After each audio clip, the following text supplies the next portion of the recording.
Pemirsa, 26 Mei 2023, stasiun TV lokal pertama di Bali, Bali TV, genap berusia 21 tahun.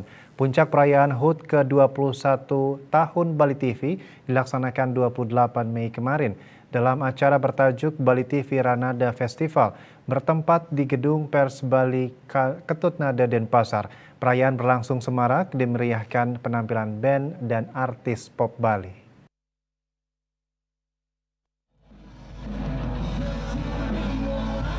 Bali TV Ranada Festival bertemakan semarak 21 tahun Bali TV Ranada Festival. Puncak perayaan HUT ke-21 dimeriahkan oleh berbagai artis Bali yang meriahkan acara tersebut seperti Kiss Band, Zinia BRTV, 3G, Widya BRTV, Tika Pagraki, Gus Jody, Triple X, dan grup band Lolot.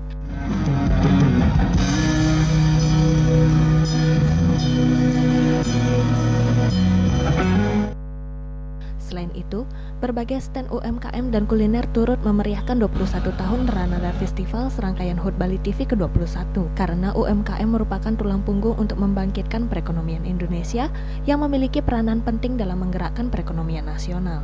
Suguhan kuliner yang enak dan menarik diserbu para pengunjung yang turut menyaksikan rangkaian 21 tahun Bali TV Ranada Festival.